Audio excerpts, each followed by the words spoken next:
Good morning students. Good morning sir. जय हिंद। आज हमारा टॉपिक राष्ट्रपति है।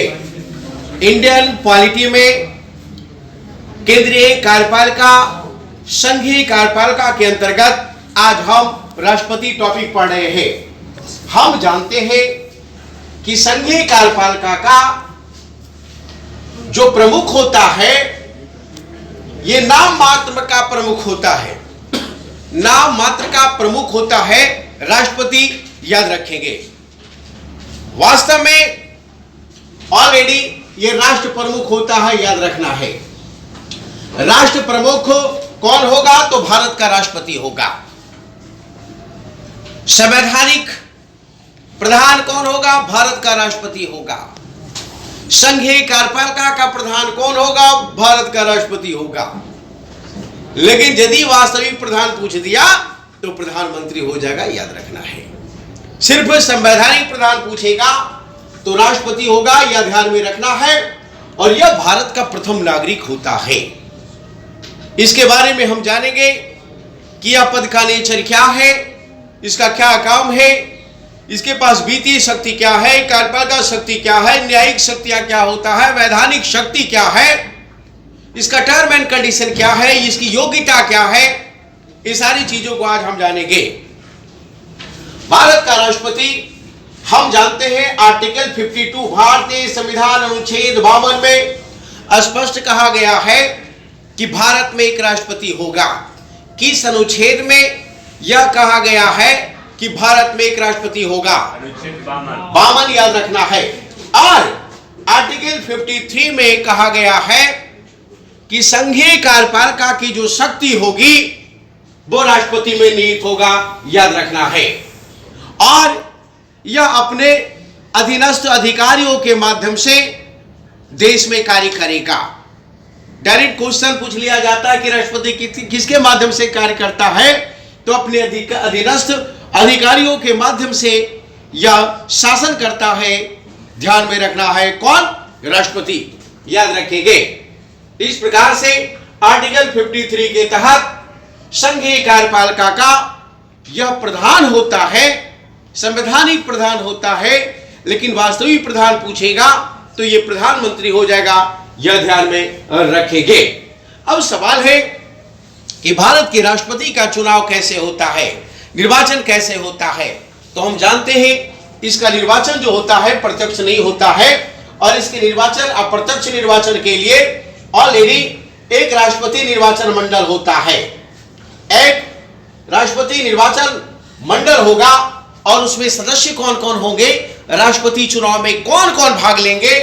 तो सबसे पहले दोनों सदनों का निर्वाचित सदस्य, लोकसभा, राज्यसभा, जो सदन हमारा है उस सदन, निम्न सदन जो है उसके निर्वाचित सदस्य राष्ट्रपति के निर्वाचन मंडल में भाग लेगा, याद रखना है। दूसरा, राज्य का जो विधानसभा है उसके निर्वाचित सदस्य, अर्थात लोकसभा, राज्यसभा और विधानसभा के निर्वाचित सदस्य भाग लेंगे इसमें, याद रखना है, राष्ट्रपति चुनाव में। इसके अलावा हमारा जो केंद्रशासित राज्य है उसमें से दो केंद्रशासित राज्य, दिल्ली और पुदुचेरी का जो है विधानसभा, उसका निर्वाचित सदस्य भाग लेगा राष्ट्रपति चुनाव में, याद रखना है। प्रश्न पूछ लिया जाता है कि राज्य के अलावा किन दो केंद्रशासित राज्य है जहां का विधानसभा जो निर्वाचित सदस्य होता है राष्ट्रपति चुनाव में भाग लेता है, वो हमारा दिल्ली एंड पुदुचेरी है, याद रखना है।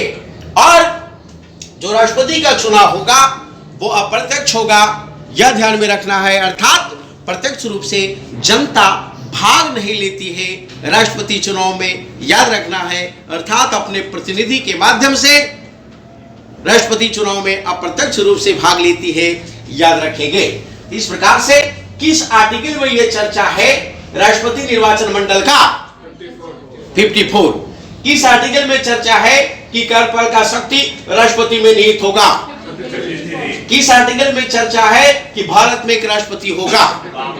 तो 52, 53 और 54 को आपने क्लियर कर लिया है। अब सवाल है किसका इलेक्टोरल प्रोसेस क्या है, निर्वाचन प्रक्रिया क्या है? तो निर्वाचन प्रक्रिया के बारे में हम 55 में पढ़ते हैं। आर्टिकल 55 कहता है निर्वाचन प्रक्रिया के बारे में, अर्थात इसका जो चुनाव होगा एकल संक्रमणीय पद्धति के तहत सिंगल ट्रांसफरेबल वोटिंग सिस्टम के तहत अनुपातिक प्रतिनिधित्व के माध्यम से गुप्त मतदान के माध्यम से होगा। याद रखना है, अर्थात इसका जो वोटिंग होगा वो नेगेटिव नहीं होगा। जो भी वोट करेगा वो क्रम से करेगा, पसंद के अनुसार 1 2 3 ऐसा नहीं कि इसको किया और इसको नहीं। याद रखना है, तो सिंगल ट्रांसफरेबल वोटिंग सिस्टम याद रखेंगे। और जो वोट उसको पड़ेगा, राष्ट्रपति को जो कुल मत होगा तो उसके आधे मत प्लस 1 माने 50% से अधिक जिसके पास होता है, एक अधिक हो जाएगा, वो ऑलरेडी ये चुनाव जीत जाएगा। राष्ट्रपति वही बनेगा जिसके पास 50% प्लस 1 वोट होगा। याद रखना है, कुल मत मूल्य जो है 50% प्लस 1 जिसके पास होगा वो राष्ट्रपति बन जाएगा। याद रखना है। अब सवाल है कि प्रश्न पूछ लिया जाता है कि यह बताओ कि जो हमारा विधानसभा भी भाग लेता है और संसद भी भाग लेता है इसमें निर्वाचित सदस्य, तो हम एमएलए का मत मूल्य कैसे ज्ञात करेंगे, एमपी का मत मूल्य कैसे ज्ञात करेंगे, और दोनों फार्मूला को पूछ लिया जाता है। तो एमएलए जो मत मूल्य हम ज्ञात करते हैं, एक एमएलए का जो मत मूल्य होता है उसको कैसे ज्ञात करते हैं, तो वो संबंधित राज्य का कुल जनसंख्या, संबंधित राज्य का कुल जनसंख्या बटा कुल निर्वाचित एमएलए। यानी मान लिया कि बिहार में निर्वाचित एमएलए 243 है और यहाँ की जनसंख्या 12 करोड़ है, तो 12 करोड़ बटा 243 गुना 1 बटा 1000, यानी 1000 से क्या करेंगे हम भाग दे देंगे, या 1 बटा 1000 से गुना करेंगे। जो भी हमारा ये कैलकुलेशन निकल कर आएगा वो एमएलए का कुल मत मूल्य होगा, एक एमएलए का कुल मत मूल्य होगा। याद रखेंगे, बड़ा इंपॉर्टेंट। दूसरी बात, ये मतगणना करते समय इस बात को ध्यान में रखेंगे कि जो हमारा सेंसस का जो यूज होगा वो 1971 का होगा। 1971 के जनगणना के अनुसार ये सारा आंकड़ा इस्तेमाल किया जाएगा। कब तक? 2026 तक। 26 तक इसमें किसी प्रकार का कोई छेड़छाड़ नहीं किया जाएगा। याद रखना है, बड़ा इंपॉर्टेंट। अब एमएलए का मत मूल्य हमने ज्ञात कर लिया, एमपी का मत मूल्य ज्ञात हम कैसे करेंगे? एमपी का मत मूल्य के लिए एमएलए का जो टोटल वोट होता है बटा इलेक्टेड जो मेंबर ऑफ पार्लियामेंट है उसमें हम डिवाइड कर देंगे, तो हमारा एक एमएलए का, एक एमपी का मत मूल्य निकल जाएगा। और इससे पता चलेगा कि राष्ट्रपति को कौन कितना वोट दिया, और इससे स्पष्ट जानकारी मिलेगी कि किस कैंडिडेट को कितना वोट मिला। यदि 50% से अधिक वोट मिल जाता है तो वो चुनाव जीत जाता है। याद रखना है। तो इस प्रकार से हमारा ये प्रोसेस है चुनाव का। याद रखेंगे, जो आर्टिकल 55 में है ध्यान में रखना है। निर्वाचन मंडल पूछेगा तो 54, अब प्रक्रिया पूछेगा तो 55, यह ध्यान में रखेंगे। इसके अलावा आर्टिकल 56 क्या कहता है? आर्टिकल 56 राष्ट्रपति के कार्यकाल से संबंधित है। यह कहता है कि जिस दिन शपथ लिया उसके बाद लगातार वो 5 साल तक उसका कार्यकाल होगा। इसके पहले वो इस्तीफा दे सकता है, पदत्याग कर सकता है, उसकी मृत्यु हो सकती है, महाभियोग के माध्यम से हटाया जा सकता है। और इस परिस्थिति में समय से पहले यदि उसे हटाया जाता है तो आर्टिकल 65 के तहत राष्ट्रपति का काम उपराष्ट्रपति करेगा। यदि पद खाली माना जाता है इन परिस्थिति के अनुसार तो राष्ट्रपति का काम कौन करेगा? उपराष्ट्रपति करेगा। याद रखना है, यह बड़ा इंपॉर्टेंट है। इसके अलावा आर्टिकल 58 क्या कहता है? 58 कहता है, क्या कहता है जी? 57 क्या कहता है? 56 के बाद 57 यह कहता है कि एक राष्ट्रपति दोबारा भी राष्ट्रपति बन सकता है। वो दोबारा बनने के लिए भी योग्य है, यह ध्यान में रखना है। कितना बार बनेगा इसका चर्चा नहीं है, लेकिन दोबारा वो बन सकता है। और हम जानते हैं कि भारत में राष्ट्रपति पद दोबारा सुशोभित किया है डॉक्टर राजेंद्र प्रसाद। याद रखना है। उपराष्ट्रपति 2 बार सुशोभित किया है दो व्यक्ति, एक डॉक्टर एस राधाकृष्णन और दूसरा प्रोफेसर डॉक्टर हामिद अंसारी, यह ध्यान में रखना है। तो वो उपराष्ट्रपति थे, यह ध्यान में रखना है। अब 57 में पुनः चुनाव लड़ने के लिए वो योग्य है, बनने के लिए योग्य है। 58 क्या कहता है कि राष्ट्रपति कौन व्यक्ति बन सकता है? इसके लिए सबसे पहले उसे भारत का नागरिक होना चाहिए और उसका उम्र न्यूनतम 35 वर्ष होना चाहिए, उससे कम नहीं होना चाहिए, और लोकसभा सदस्य बनने की उसके पास योग्यता होनी चाहिए। याद रखना है, बड़ा इंपॉर्टेंट। लेकिन अमेरिका में कुछ अलग प्रावधान है। उसको मूल रूप से ऑलरेडी अमेरिकी होना चाहिए, 14 वर्ष लगातार ऑलरेडी चुनाव के पहले उसको अमेरिका में रहना होगा। तो बहुत सारा वहां का कंडीशन है, याद रखेंगे। इसके अलावा 58 में आपने योग्यता देख लिया। 59 कहता कि यदि कोई सांसद या मंत्री या एमएलए यदि राष्ट्रपति का चुनाव लड़ता है तो शपथ से पहले उसे त्याग पत्र देना होगा। याद रखना है, तो बड़ा इंपॉर्टेंट, ध्यान में रखेंगे। इसके अलावा भत्ता और निवास स्थान वगैरह है, ये सब एकदम उसको ऑलरेडी सब निवास वगैरह सब फ्री उपलब्ध होगा, और पद पे रहते वेतन में किसी प्रकार की कोई कटौती नहीं की जाएगी, भत्ता में किसी प्रकार की कोई कटौती नहीं की जाएगी। याद रखना है, ये किस आर्टिकल में है?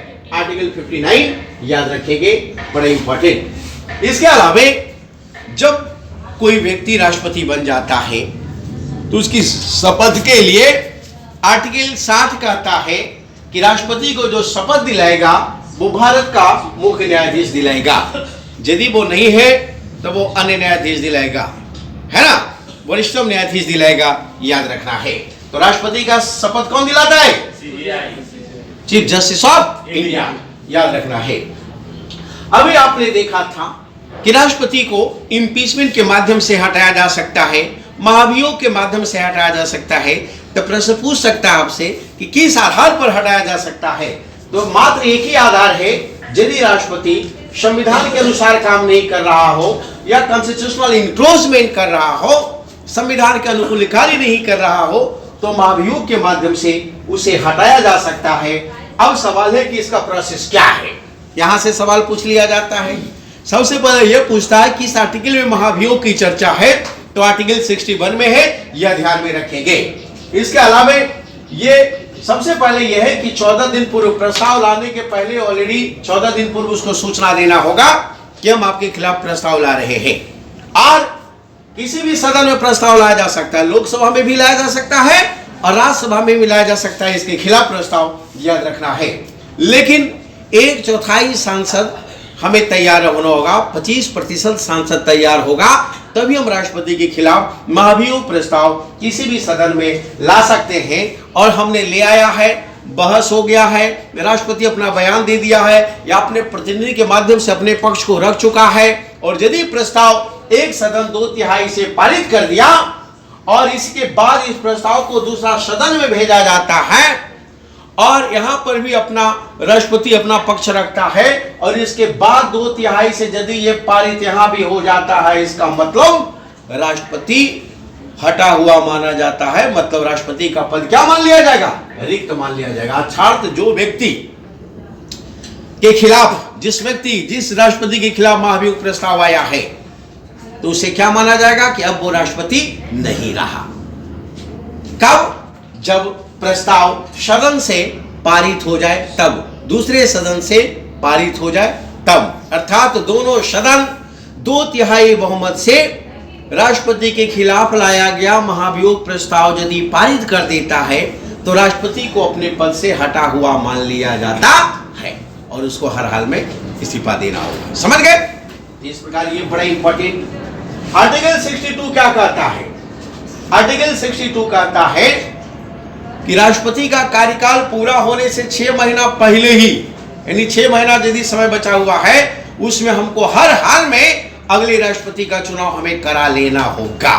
कार्यकाल पूरा होने से पहले, याद रखना है, ये प्रोसेस शुरू कर देना होगा और राष्ट्रपति का कार्यकाल पूरा होने के पहले हर हाल में नया कैंडिडेट तैयार हो जानी चाहिए, कि भारत का अगला राष्ट्रपति कौन होगा, याद रखना है। यह आर्टिकल 62 में है। अब सवाल है कि अभी आपने पढ़ा कि भारत में राष्ट्रपति का नेचर क्या है, इसका चुनाव कैसे होता है, इसके निर्वाचन मंडल में कौन भाग लेता है, यह शपथ कैसे लेता है, इसकी योग्यता क्या हो सकती है, यह कैसे हटेगा। अब सवाल है कि एक राष्ट्रपति के पास क्या पावर है, भारत में राष्ट्रपति के पास क्या पावर है। तो पावर जबरदस्त है इसके पास, कई प्रकार का इसमें पावर है, जिसमें ऑलरेडी कार्यपालिका शक्ति के रूप में सबसे एग्जीक्यूटिव पावर जो है हमारा यूपीएससी का जो चेयरमैन होगा, मेंबर होगा, सारा का नियुक्ति कौन करेगा, राष्ट्रपति करेगा। प्रधानमंत्री की नियुक्ति कौन करेगा, राष्ट्रपति करेगा। मंत्री परिषद में जो सदस्य है उसकी नियुक्ति कौन करेगा, राष्ट्रपति करेगा, प्रधानमंत्री के सलाह पर, याद रखना है। आर्टिकल 75(1) के तहत प्रधानमंत्री की नियुक्ति करता है और आर्टिकल 75(1)(a) के तहत यह भी निर्धारित करता है कि तुम्हारे नेतृत्व में जो मंत्री परिषद का गठन होगा वो निचले सदन का कुल संख्या का 15% से अधिक नहीं होगा, याद रखना है। जैसे 543 है तो 15%, 15×5 = लगभग 82 मंत्री से अधिक हमारा केंद्र में नहीं बनेगा। बिहार में 243 है तो 15×2 = 30 और प्लस 6 7 7×2 = 14। तो इस प्रकार से ऑलरेडी यहां पर भी आपको 35-36 मंत्री बनेगा बिहार में, उससे ज्यादा नहीं, याद रखना है। ठीक है, ध्यान में रखें। हालांकि अभी 32 मंत्री बन चुका है। इस प्रकार से यह ध्यान में रखेंगे, यह बड़ा इंपॉर्टेंट है। पूछेगा मंत्रियों को आकार कब फिक्स किया गया था, 51वां संविधान संशोधन के तहत किया गया था, याद रखना है। इसके अलावा जो मंत्री परिषद में सदस्य होगा वो राष्ट्रपति की कृपा के अनुकूल काम करेगा, राष्ट्रपति उसको कभी भी हटा सकता है ना, यानी राष्ट्रपति के प्रसाद पर्यंत काम करेगा मंत्री परिषद का सदस्य, याद रखेंगे, बड़ा इंपॉर्टेंट। और यदि कोई भी व्यक्ति को मंत्री बना दिया जाता है, लोकसभा राज्यसभा का सदस्य नहीं है, तो उसको हर हाल में 6 महीना के अंदर उसको सदस्य बनना होगा, अन्यथा मंत्री पद उसका समाप्त माना जाएगा, याद रखेंगे। इसके अलावा इलेक्शन कमीशन का जो हेड होता है और जो मेंबर होता है उसकी नियुक्ति हमारा राष्ट्रपति करता है। राज्यों में गवर्नर की नियुक्ति राष्ट्रपति करता है। भारत में सीएजी का नियुक्ति राष्ट्रपति करता है। दूसरे देशों में जो हमारा राजदूत होता है उसकी नियुक्ति राष्ट्रपति करता है। वित्त आयोग का चेयरमैन एंड मेंबर की नियुक्ति राष्ट्रपति करता है। एससी एसटी और ओबीसी आयोग जो है उसके अध्यक्ष और सदस्य की नियुक्ति हमारा राष्ट्रपति करता है। ये एग्जीक्यूटिव पावर है, अपॉइंटमेंट के माध्यम से, याद रखना है। इसके अलावा जितने सारे सांविधिक आयोग है, जैसे केंद्रीय सूचना आयोग, मानवाधिकार आयोग, लोकपाल, अध्यक्ष, सदस्य की नियुक्ति हमारा राष्ट्रपति करता है, याद रखना है। इसके अलावा संसद को आहूत करना, सत्रावसान करना, लोकसभा को भंग करना, ये सारा काम कौन करेगा, तो ये राष्ट्रपति करेगा, यह ध्यान में रखेंगे। और यह बड़ा इंपॉर्टेंट है, एग्जीक्यूटिव पावर है, यह ध्यान में रखना है। नेक्स्ट ये है, इसके अलावा क्या कर सकता है, इसके अलावा राष्ट्रपति जो है दोनों सदनों का संयुक्त बैठक को संबोधन करता है। आर्टिकल 87 के तहत दोनों सदनों के संयुक्त बैठक को संबोधित करेगा। इसके अलावा क्या करेगा, नया लोकसभा आया है तो उसकी पहली बैठक का संबोधन राष्ट्रपति करेगा। इसके अलावा क्या करेगा, वर्ष में जो पहला बैठक होगा, नए वर्ष जो आएगा उसमें जो पहला बैठक होगा उसका संबोधन भी राष्ट्रपति करेगा, याद रखना है। इसके अलावा आर्टिकल 108 क्या कहता है कि जो हमारा सदन है उसका संयुक्त बैठक बुलाने का अधिकार किसके पास है, तो राष्ट्रपति के पास है। लेकिन अध्यक्षता कौन करेगा, तो लोकसभा अध्यक्ष करेगा, याद रखना है। इसके अलावा आर्टिकल 123 के तहत अध्यादेश जारी करेगा, ऑर्डिनेंस जारी करेगा। अध्यादेश क्या होता है, अध्यादेश वैसी वैधानिक प्रक्रिया है जिसके अंतर्गत अस्थायी रूप से किसी विषय पर कानून बनाए जाते हैं। कब, जब संसद नहीं चल रहा हो तो, तो आसानी से किसी विषय पर अध्यादेश लाया जा सकता है। यह ध्यान में रखना है। किस अनुच्छेद के तहत? तो 123 के तहत यह ध्यान में रखेंगे, बड़ा इंपॉर्टेंट है। इसके अलावा इसके पास वित्तीय शक्ति क्या है? इसके पास फाइनेंशियल पावर जो राष्ट्रपति का है, जो भी वित्त विधेयक होगा हर हाल में संसद में रखने से पहले राष्ट्रपति को अनुमति लेना होगा, याद रखना है।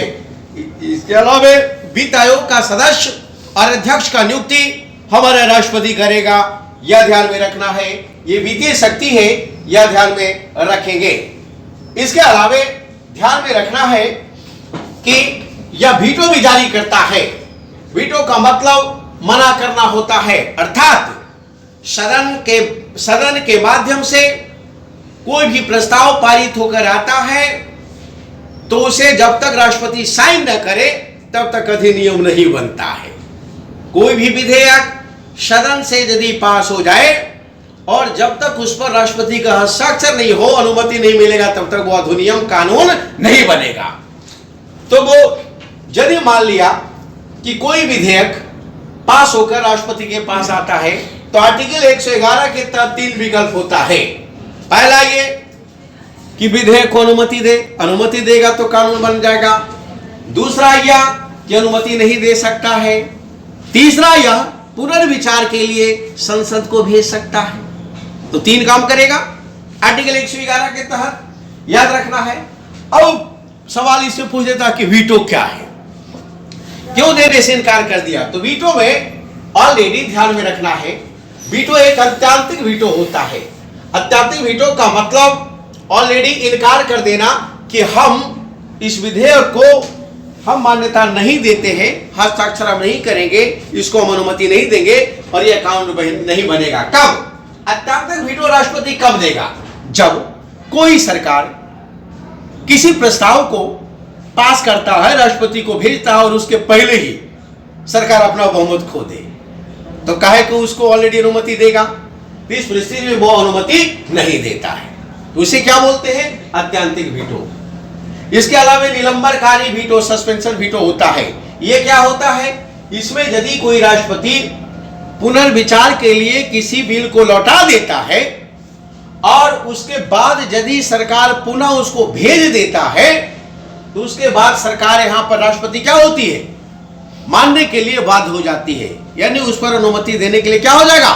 बाध्य हो जाएगा, याद रखना है। तो इसी को कुछ समय के लिए जो सस्पेंड करता है, यानी एक बार में उसको अनुमति नहीं देता है, उसको क्या बोलते हैं? Suspension veto. समझ गए? इसके अलावा एक पॉकेट वीटो होता है। पॉकेट वीटो क्या होता है? कि सदन से कोई विधेयक अपना पावर लेकर आया, पूरे पारित होकर आया, न राष्ट्रपति उसे अनुमति देगा और न ही उसे लौटाएगा, वो चुपचाप पॉकेट में रख लेगा। ठीक है, ध्यान में रखना है। और ये असीमित समय तक चलता रहेगा। इस प्रकार से इसको हम क्या बोलते हैं? Pocket veto. फॉर एग्जाम्पल ज्ञानी जैल सिंह डाक संबंधित विधेयक में इस तरह का वो काम किए थे, पॉकेट वीटो लाए थे, याद रखना है। कब? 1986 में, यह ध्यान में रखना है, बड़ा इंपॉर्टेंट। तो ये तो हुआ कि किसी विधेयक को राष्ट्रपति के पास यदि भेजा जाता है तो वो राष्ट्रपति क्या कर सकता है। इन सारी स्थिति को आप समझ गए।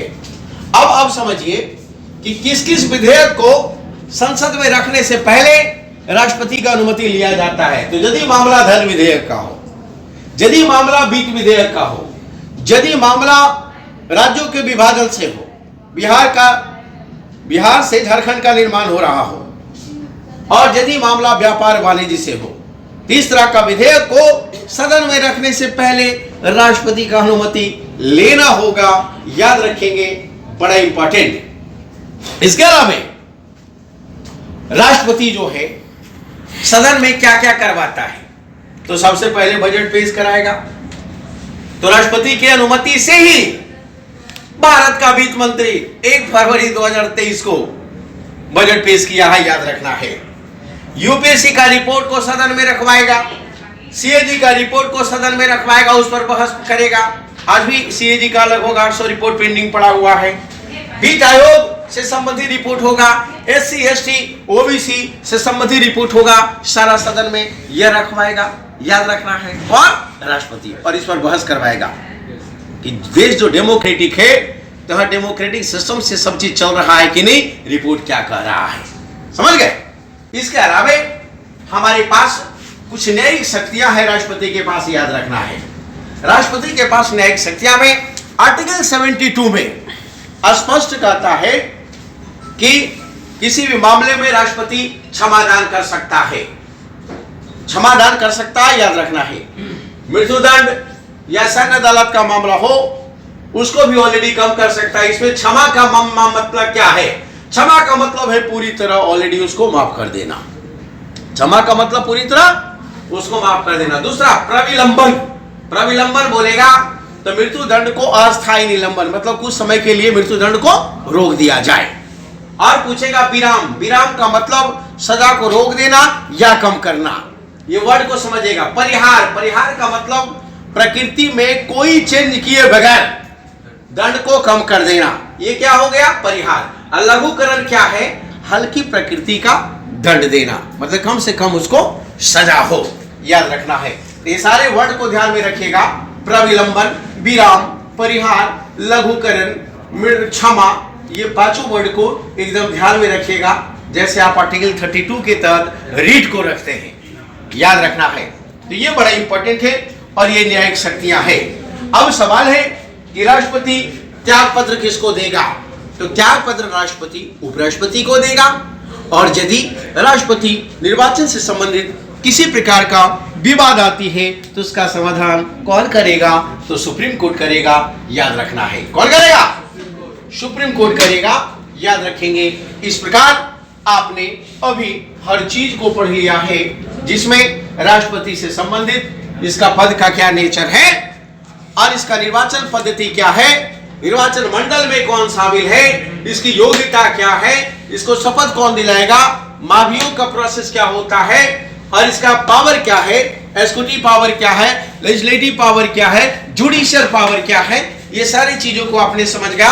रेजोल्यूशन प्रोसेस को आपने समझ गया है, हटाने का प्रोसेस को आपने समझ गया है। मुझे लगता है कि अब राष्ट्रपति से संबंधित प्रश्न आपसे नहीं छूटने वाला है। Am I right? Yes, sir. That's all. जय हिंद। दोस्तों आज के वीडियो में इतना ही। वीडियो पसंद आई हो तो वीडियो को लाइक कीजिए, चैनल पर नए हैं तो चैनल को सब्सक्राइब कीजिए। मिलते हैं अगली वीडियो में, तब तक के लिए एंजॉय योर लाइफ।